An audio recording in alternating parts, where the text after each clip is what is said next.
Okay, good afternoon. This is Rika Baby Dynamite Aquino, and we have with us, of course, President Ali Sulit, the President of the Philippine Judo Federation.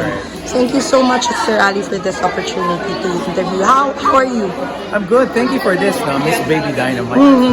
Thank you. Thank you for this opportunity. It's so far we've had a good day, and daming preliminary matches that went on, and now we're down to the closing matches of the day. So far, it's been really exciting, to celebrate women in martial arts and women in judo. For the last few years, female judokas have been excelling. We had the first ever Olympian judoka, and we also won in the last Hanoi Games for gold, right? So maybe you can talk about the recent successes of our female judokas. Even before that, I've always observed and strongly believe that Filipinos excel in combat sports. And having been part of other NSAs before and other efforts on the international front, I've always seen it's the women who bring home the medals. I mean, with all due respect to everybody, all our other athletes, our male athletes, who are also hardworking and excel.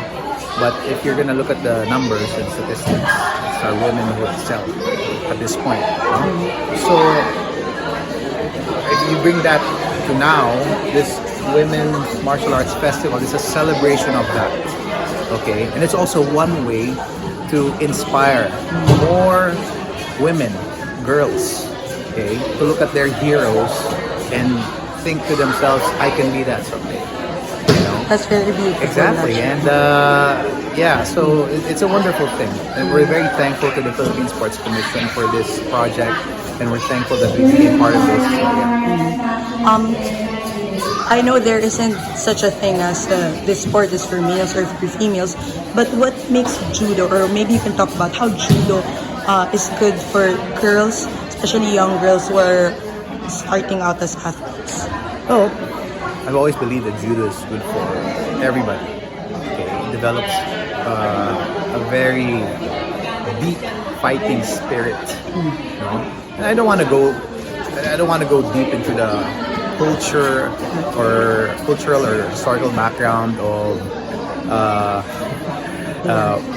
very the deep. war between men and women or something. Like it's not a war. I mean, the whole debate about that thing.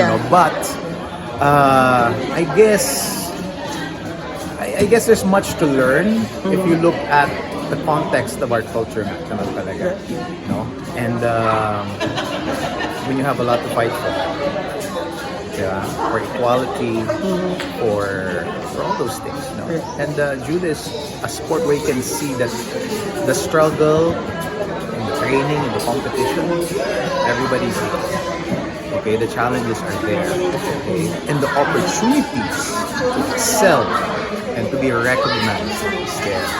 So on the mats, everybody's the same. Okay? If you put in the work, if you put in the time, that's what's going to dictate it, regardless if you're male or female, young and old. Okay, but for today, of course, today is dedicated for our women athletes and those who are aspiring to be athletes. And like I said, I've been watching the whole day. We have very young girls, okay, who are starting out and getting to feel what it's like to be a competitive athlete. Who knows? Our next Olympian will be among one of those girls who are on the mats right now. But definitely, it serves as an inspiration for women everywhere, or Filipinos in general. What are the key ingredients that have made our female judokas thrive? Because obviously you've said that they have been performing really well. And if we say it bluntly, maybe outperforming men in that case, right? So what were the key ingredients for that? Well, I wouldn't say outperforming, right? But because they're not competing against each other. Right. But I know exactly what you mean. I think it's their ability to remain focused and undeterred, despite whatever conditions they're surrounded with. No matter what's thrown their way, they just for example, I have observed, and it's common practice that the women train with the men. Right. Okay, whatever martial arts. So most of the time, ang partners nila men because mas maraming practitioners pa rin. So what are they gonna do? what, every time lalaki ang partner nila, they just step back. No. Sanay sila to fight it on. Even with training partners like men who are bigger and stronger than them now, they keep fighting. So sanay sila sa ganyan. And that kind of training, that kind of mindset, they bring it on the mats in competition. I think that's an edge. Yeah. That remains to be an edge. Beautiful. And for the next 10 years, where do you see our women judokas? Oh, like I said, you never know. I mean, if we continue at this rate and we're given more support and we can really put judo out there and make people feel that this is a sport that they can thrive in, we may be seeing more Olympians, more international medalists from our women athletes. So I'm looking forward to that. Thank you so much, President Ati, Thank you so for much. your time. Thank you. Thank you.